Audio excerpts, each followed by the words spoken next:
La banda chilena Los Bunkers se va a tomar un receso por lo menos de un año, o por lo menos hasta fines de este año, según se ha dicho. Sus integrantes además se preparan proyectos paralelos, así lo confirmó Manuel Lagos, que es el manager del grupo aquí en Chile, el diario La Tercera. El último de sus shows en vivo será el que van a dar esta noche en el Festival Vive Latino, esto es en la Ciudad de México.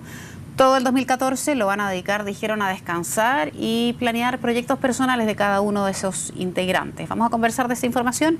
Está aquí el periodista especializado en música del diario La Tercera, Claudio Vergara. ¿Cómo estás, Claudio? Gracias por venir. Gracias a ustedes por la invitación. Muchas gracias. ¿Te parece a ti creíble, tú que vas siguiendo la información musical a diario y vas monitoreando lo que ocurre, es creíble la razón que dan de por qué van a parar esto del cansancio, del estrés y de tomarse algunos tiempos personales? Puede perfectamente haber otras razones que claramente a lo mejor pueden salir a la luz pública más adelante, pero sí me parece que para una banda como Los Bunkers, que desde año 99, 2000, viene teniendo una trayectoria que está dentro de la más persistente, dentro de la más constante y prolífica, además del rock chileno, me parece la verdad bastante razonable que se tomen un descanso. Una banda que incluso va incluso a contracorriente de los estándares internacionales, porque editaban discos en promedio cada 2 años, tuvieron un despegue desde Concepción hasta Santiago, después Ciudad de México. Entonces ha sido una carrera bastante meteórica, bastante intensa, y de algún modo sí explica que pueden estar cansados quizás del ritmo, de ellos mismos también, del ritmo de la gira, del ritmo de la promoción, de todo lo que significa ser una banda en pleno ascenso internacional.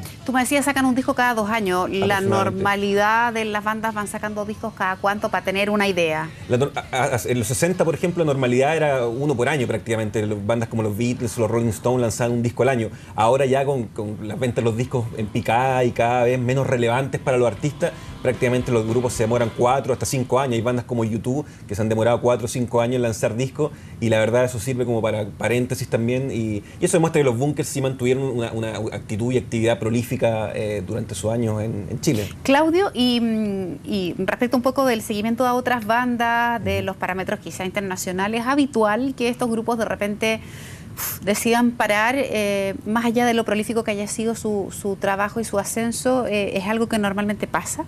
Normalmente pasa, sí, normalmente pasa por distintas razones, pero habitualmente ha pasado el último tiempo con megabandas, por ejemplo, pensando en grupos como Coldplay, como The Killers, bandas muy actuales que incluso están en el pináculo de sus capacidades populares y creativas. Pasa que de repente se tomen este descanso para no solamente un poco relajarse y quizás tener una bocanada de aire más fresco, sino que también para ellos mismos hacer sus propios proyectos, sus propias inquietudes musicales. Dentro de los grupos hay inquietudes que realmente no salen a la luz, ni salen a flote en la propia banda, y necesitan los mismos integrantes de repente sacar discos solistas, hacer proyectos con otros músicos para Y eso relajarse. puede ser súper riesgoso. O sea, cuando llevan tanto tiempo, uno dice, es un riesgo, pueden estar súper cohesionados, la banda se mueve solita y es como un relojito que produce perfecto. Pero lo que me acabas de decir también me prende un poco la inquietud de decir, es un riesgo tremendo que probablemente sean más contentos cada uno por sus propios caminos. Exactamente, es un riesgo, porque además que por lo general los discos solistas que sacan este tipo de artistas que deciden un poco salirse de su banda, son muy distintos muchas veces a lo que venían haciendo en la propia banda. Entonces también un quiebre, no solamente para ellos, sino que también para los fanáticos que los vienen siguiendo hace mucho tiempo, escuchar otro tipo de cosas, estar atento a otro tipo de cosas, puede ser bastante gratificante para ellos como músicos, como creadores finalmente, pero para los fans sí puede resultar un poco a saber el debate, digamos. Hay muchos fans que les gusta cuando estos tipos hacen cosas solistas y hay otros que no, digamos. Y la historia en general, entendiendo que cada caso es muy personal, porque los talentos no son todos iguales, en general, cuando las bandas se desintegran y van creando cada uno los resultados son mejores que peores. Son dispares, la verdad. ¿Sí? Son dispares un poco. Por ejemplo, hay casos emblemáticos. Por ejemplo, Mick Jagger en su etapa en los Rolling Stones sí tuvo una carrera solista paralela, donde hizo muchos éxitos pop de muy buena factura y mucha popularidad,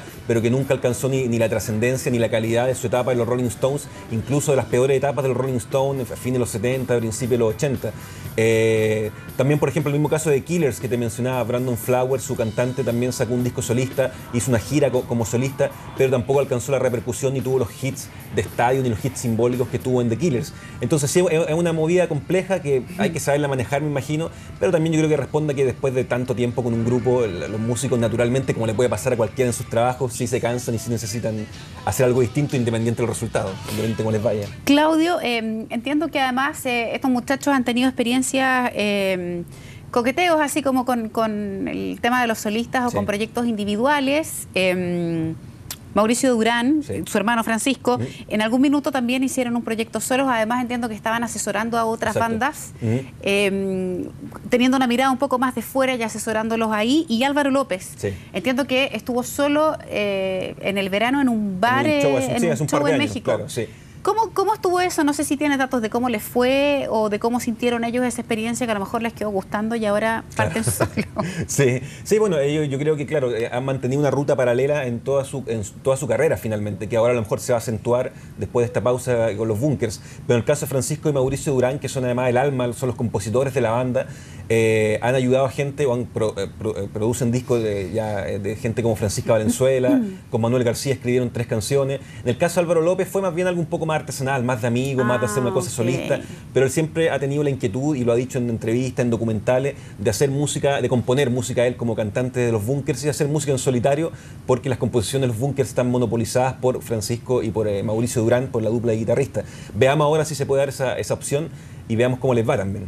Ahora, ¿qué pasa a nivel comercial cuando se anuncia, por ejemplo, que una banda o se separa definitivamente o se toma este receso, lo que abre las antenas de muchos fans, empieza a aumentar la compra de discos? Bueno, la compra de discos era en nuestra época que uno compraba el disco, pero o el cassette, o el cassette. Claro, cassette. Van descargando Antiguo, más música como en una especie así como de añoranza, que como esto un no luto, pasa. quizá. Capaz. ¿Eso es un fenómeno que ocurre? ¿O? Ocurre mucho, sí. Ocurre mucho, ocurre fuertemente, por ejemplo, cuando se muere un artista, que es la forma más brutal como se muere un artista de la memoria de un fan, que ocurre que finalmente al día siguiente, a la semana siguiente, las compras de discos, las descargas digitales suben prácticamente más del 100% incluso. Cuando se genera esto en una banda, sí se genera esa suerte como de ánimo y de vértigo, de querer escuchar más de la banda y de miedo que esta banda a lo mejor vaya a desaparecer para siempre.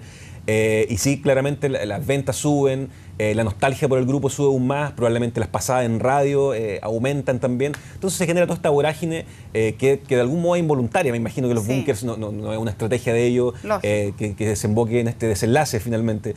Pero sí pasa porque la gente tiene miedo de que finalmente esto se vaya a concretar a lo mejor en una pausa que no dure un año, sino que 2, 3, 4 años, y los Bunkers durante un tiempo hayan desaparecido de manera más prolongada de la escena chilena. ¿Esta pausa se produce una vez que ellos ya están con la certeza de que pueden parar? Me refiero a que ya resolvieron sus compromisos de actuaciones, de grabaciones, de discos, o sea, dejaron todo bien resuelto.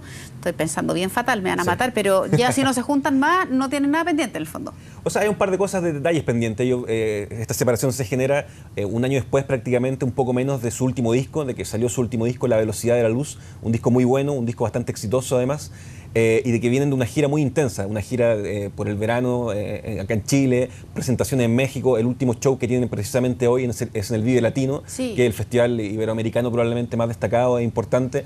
Entonces, finalmente, los grandes compromisos de los Bunkers ya están un poco resueltos. Hay cosas que quedan pendientes, como la salida de un DVD que va a mostrar el show que hicieron en Movistar Arena el año pasado, en agosto, para presentar precisamente este disco.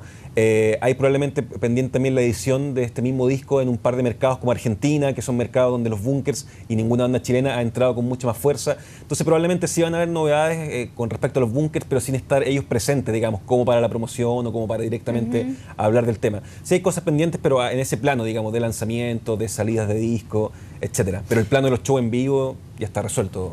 Claudio, ¿cómo describirías tú un poco? Me decías recién, esta fue una carrera meteórica, ascendente, muy prolífica, pero si uno tuviera que describir a los Bunkers como banda en esta trayectoria, ¿cómo uno la podría calificar? Tengo recuerdos, sí, de muchas canciones muy pegajosas que marcaron pauta, que trataron temas muy profundos también. ¿Cómo tú podrías caracterizar, desde que parten hasta aquí, qué caracteriza a los Bunkers? Yo creo que lo caracterizan dos cosas. Una, primero, el profesionalismo y la persistencia de convertirse en el gran modelo de cómo alzarse como una banda de proyección internacional en Chile. Perdón, apadrinado por los tres. En un principio, apadrinado por los tres, apadrinado por Álvaro Enrique en los primeros discos. Después ya esa relación no existió, pero sí, en un principio sí apadrinado por gente como Carlos Cabezas, también muy importante dentro de la música chilena. Pero sí son una banda que en un principio, cuando aparecieron en la escena chilena en el año 2000 aproximadamente, incluso ellos tocando, yo recuerdo haberlos visto en pubs, en lugares casi como restaurantes, que ahora sería inimaginable que los Bunkers tocaran ahí, digamos, de manera constante. A partir de ahí se veía como una banda profesional, no solamente en su actitud hacia la prensa, sino que también en vivo. En vivo los Bunkers son, la verdad, una banda absolutamente competente, dotada de una capacidad instrumental y de un carisma que se fue mejorando con el tiempo, absolutamente a prueba de bala e indesmentible y por sobre el estándar de la escena chilena. Y me atrevería a decir que es un estándar absolutamente internacional. Eso en cuanto al manejo como banda, y en cuanto a lo que tú decías tú de la composición y de la dinámica más artística del grupo, sí los Bunkers se consolidan como los grandes artesanos de la canción en Chile en la última década, en el año 2000. Me refiero con esto a tipos capaces de componer no solamente canciones hit que pueden sonar en la radio, sino que también canciones muy bien hechas que mezclan la impronta melódica o el legado melódico de bandas como los Beatles, como los Kings, los Rolling Stones, la música inglesa, y también la música chilena folclórica, la nueva canción chilena, el legado de gente como Violeta Parra, Víctor Jara, e incluso los Bunkers se fueron ampliando en la paleta de ritmo en sus últimos discos hacia el pop más electrónico, hacia el pop de los 80. Por tanto, una banda que supo mezclar mucha influencia y hacerla de buena manera, y lo más importante además, darle un carácter y una identidad completamente chilena. Bueno, ojalá que tanto éxito, tanto talento además no se desperdicie, que sigan probablemente después de este receso una nueva etapa, pero como banda. Yo soy más amante de esas bandas así, que probablemente cuando cada uno... Ojalá que les vaya bien y que después tengamos mejores novedades con sus temas. Esa es la intención de ellos, al menos. Muchas gracias, Claudio, por venir, por tus comentarios, y esperamos tenerte de vuelta por otra noticia. Vale, Chao. gracias. Vamos a cambiar completamente de tema. A las 12:22. Sigue la preocupación por parte de los pescadores y también de los parlamentarios de la región del Biobío por las cuotas de pesca, particularmente de la sardina y la anchoveta. Hay parlamentarios de esa zona que constataron en